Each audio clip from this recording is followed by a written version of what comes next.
மகிமை உண்டாவதாக. இந்த நாளில் கூட ஆமோஸ் என்கிற தீர்க்கதரிசியை குறித்து கற்றுக்கொள்ள தேவன் நமக்கு உதவி செய்வாராக. ஆமோஸ் என்ற பெயருக்கு அர்த்தம் பாரத்தை சுமக்கிறவன் என்று பெயர். 1ஆம் அதிகாரம் 1 வசனத்தில் தெக்கோவா ஊர் மேய்ப்பர்கள் மத்தியிலே வாழ்ந்தவர் என்று சொல்லப்பட்டிருக்கு. தெக்கோவா ஊர் எருசலேமுக்கு 10 மைல் தூரத்தில் இருந்தது என்று காண்கிறோம். வடக்கு ராஜ்யத்திற்கு சமீபமாக இருந்தவர்கள். தேவன் ஆமோஸை வடக்கு ராஜ்யத்திற்கு எதிராக, இஸ்ரவேல் தேசத்துக்கு எதிராக தீர்க்கதரிசனம் சொல்லும்படியாக கட்டளையிட்டார். ராஜாவும் ஜனங்களும் தேவனை விட்டு அந்நிய தெய்வங்கள், விக்கிரக ஆராதனைகளுக்கு அவர்கள் சாய்ந்து போனார்கள். அது மாத்திரமல்ல, சமூகத்தில் அநீதி, மத தலைவர்கள், பணக்காரர்கள், அதிகாரத்தில் உள்ளவர்கள் அந்த தேசத்தில் இருக்கிற ஏழைகளை ஒடுக்கினார்கள். இந்த அநீதிக்கு எதிராக தேவன் நியாய தீர்ப்பை ஆமோஸ் மூலமாய் கூறுகிறார். 7ஆம் அதிகாரம் 14ஆம் வசனத்தில், நான் தீர்க்கதரிசியும் அல்ல, தீர்க்கதரிசியின் புத்திரனும் அல்ல, எந்த பயிற்சியும் ஆமோஸுக்கு கொடுக்கப்படவில்லை. ஆனால் தேவனுடைய வார்த்தையை தேவன் தந்தபடினாலே ஆமோஸ் தைரியமாக இந்த தீர்க்க தரிசன வார்த்தைகளை எழுதியிருக்கிறார்.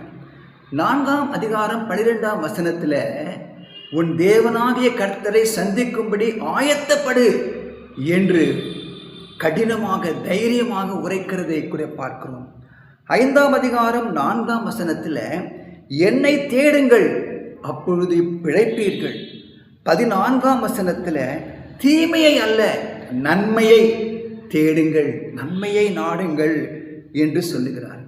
இஸ்ரவேல் வட ராஜ்யத்திற்கு எதிராக மாத்திரமல்ல, சுற்றி இருக்கிற தமஸ்கு, காசா, தீரு, அம்மோன், மோவாப், யூதேயா தேசங்களுக்கு எதிராக கூட ஆமோஸ் தீர்க்க தரிசனம் சொல்லும்படியாக தேவன் அவரை அனுப்பினார். ஆமோஸ் புஸ்தகம் 9ஆம் அதிகாரத்தில் ஒரு நம்பிக்கை வாக்குத்தத்தம் தரப்படுகிறது.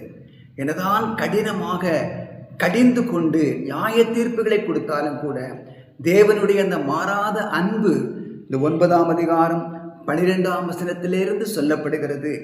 அந்நாளிலே விழுந்து போன தாவீதின் கூடாரத்தை நான் திரும்ப எடுப்பித்து அதன் திறப்புகளை அடைத்து அதில் பழுதாய் போனவைகளை சீர்படுத்தி பூர்வ நாட்களில் இருந்தது போல நான் அதை ஸ்தாபிப்பேன் என்று கர்த்தர் சொல்லுகிறார்.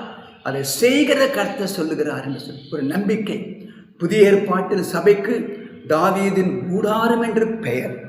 அந்த தாவீதின் கூடாரத்தை அவர் கட்டி கொண்டு வருகிறார், சபையை கட்டி கொண்டு வருகிறார்.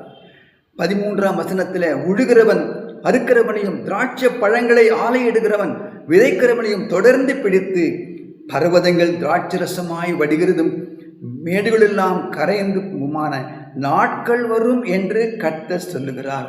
என் ஜனமாக இஸ்ரவேலின் சிறையிருப்பை நான் திருப்புவேன் என்று தேவன் வாக்குத்தத்தத்தோடு கூட ஒரு நம்பிக்கையை சொல்லியிருக்கிறார். நம்முடைய வாழ்க்கையில கூட தேவன் வாக்குத்தத்தங்களை நிறைவேற்றுவார். அவர் நம்பிக்கையுள்ள வார்த்தைகளை நிறைவேற்றுவார். நம் குடும்பங்களை ஆசீர்வதித்து அவர் பயன்படுத்துவார் என்று காண முடியும். தேவன் உங்களை ஆசீர்வதிப்பாராக. God bless you.